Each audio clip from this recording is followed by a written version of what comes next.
Obunkenke bweyongeredde ddala mu maaso mu kibuga Kampala oluvannyuma lwa Pulezidenti Kyagulanyi Ssentamu Robert Bob Wine okukoowoola bannayuganda nti tukwataganire wamu tukozese eddoboozi limu tube nga tununula abantu baffe abawambiddwa. Bw'atyo Mwami Yoseite Buhabulwa akedde kuyiwa amagye mu kibuga Kampala abawanvu n'abampi era nga bano bataayaaya butaayaazi balowooza nti Pulezidenti Kyagulanyi Ssentamu Robert Bob Wine ayinza okubaako ekyenjawulo bannayuganda kye baakwatako ne tutandikira awo bw'atyo ne tumusuuza entebe emuwoomera okuzaama. Naye nga baganda bange mikwano gyange kye nnyinza obbagamba nti ye omukulu yatya nnyo buli kimu ky'alaba alabawo fiya buli kimu ky'atunulako alabawo kutya kwereere naye nga twayimuse wano ne tugamba nedda ekimala kimala enough is enough omukulu tasobola kusigala gy'ali.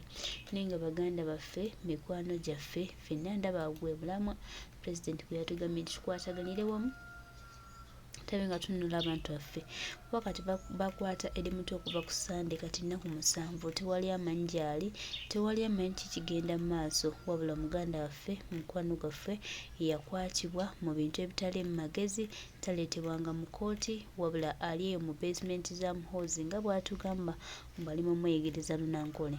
Simanyangako nti oba omuntu bamufoosinga okuyiga olulimi lw'atamanyi oba lw'atayagala ekyo sikimanyi naye nga twongera okutegeeza bano abasajja nti nammwe akadde kammwe kagenda kutuuka buli kimu kikole buli kimu kyogere but your time is out.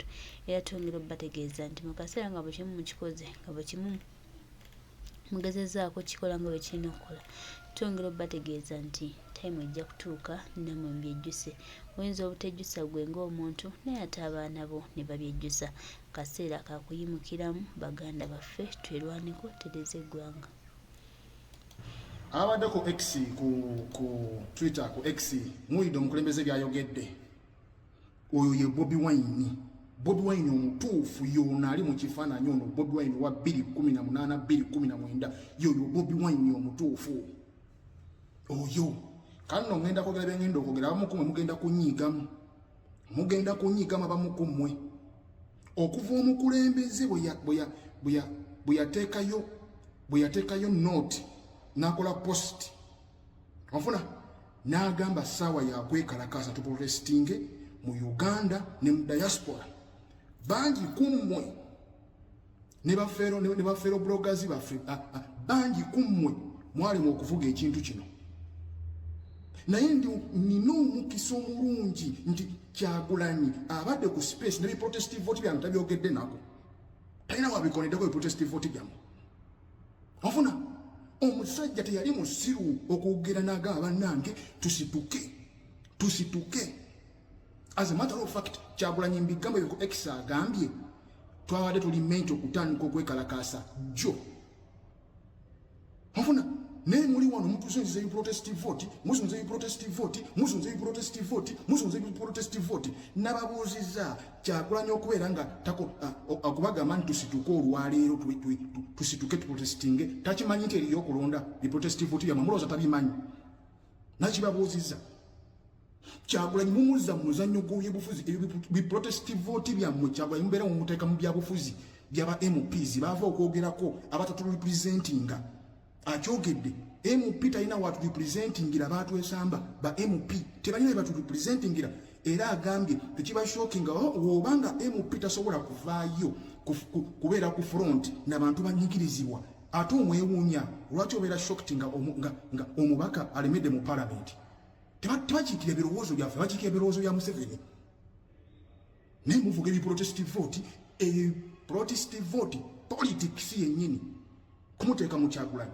Kyagulanyi yali yatugamba dda nti Museveni ajja kuvaako tajja natuuka mu 2026 tasalangawo olunaku mbu alina vaawo ku protestive vote takyogerangako talina weyanage ku protestive vote talyogeranga nako akyogedde tuliwo ku lwaffe ofuna agambye tumobilizinge mu buli nsonda yonna dictator okugwa tetulina kutegeka nti atuterekese protestive vote yokka wetugenda omutwalira events nyingi ezisobola okutwala dictator nyingi kutusobola okusinzira otwala dikitata naye tubagamba ngaye kakati bajja kwewamba era akola bino era yeewambe kubanga bwe yeewamba muhozi yeewambe kubanga okwewamba njoka amaze okwewamba. Protest vote mayas. Mutusibyeko ekipulogulamu ky'abannabyabufuzi bonna kye batembeeta bonna. Protest vote mayas. Nemulowooza Kyagulanyi takimanyi oba takimanyi nti neeriyo okulonda. Mwani yabagamba nti Museveni alina agendera kulonda kokka. Bameka badikitata abagendedde mu kulonda nga kulonda kokka bwe batutte. Invents weziri omusajja akulaga tetuyinza genda mu kalulu ng'abantu baffe bawambibwa. Protest vote mayas. Bwe balikwata omuntu ne bamukwata ojja okumanya nti tulina okusooka okusituka essaawa zino. Omusajja agambye tulina okuprotestinga from different corners yonna. Tekiri menti tulina kubeera tulinze protest vote. Bannange leka bamale okujja era banyiige tupike obusungu era tumale opika obusungu tupike obusungu n'owulira nga banyinyanya ebibuzibuzi n'ekijinga tupike obusungu.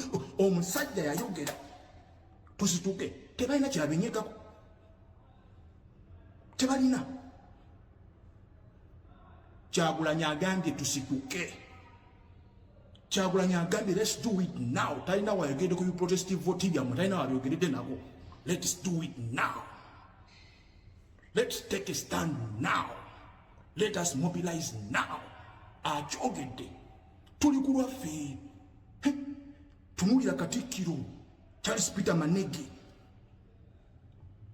Eddi Mutwe Sebuufu bamubuzaawo beefuula abatabiraba bamubuzaawo naye we batuuse okubeera nga mutabani wa Sudiiri agudde Kabenje yadduse Zambwa ogende wa Sudiiri naye Eddi Mutwe gwe baakwata wiiki namba akulaga nti tamumanyi n'abanaddiini we batyo bakulaga nti Eddi Mutwe tebamumanyi tabasobola kumwogera nako ne Peter Mayiga wamwe bwatyo kyatugambye tuli ku lwaffe Abannayuganda tuli ku lwaffe. Abanaddiini bakolera Museveni, abakulembeze b'ennono bakolera Museveni, Peter Mayiga akolera Museveni. Onfuna ba MPs aba batugobeddeko ddala bakolera Museveni. Chairman Kunga Nyanzi omaze emyaka 2 ng'ofuna ssente mu ofisi eya Kunga okola ki wagenze ko kubera bifaananyi mu nsiko ng'okutte ku matama okola ki myaka 2 ofisi eya Kunga efuna ssente omukulembeze akyogedde ofisi eya Kunga efuna ssente okola ki Chairman Nyanzi okola ki oli mu nsiko okutte ku matama Kunga ofisi nambe y'okutwala bino ebintu biri mu section yo mutunyumiza protest vote. We need a bad Bobi Wine oli owa 2018 2019 a bad Bobi Wine eyayambalanga t-shirt a bad Bobi Wine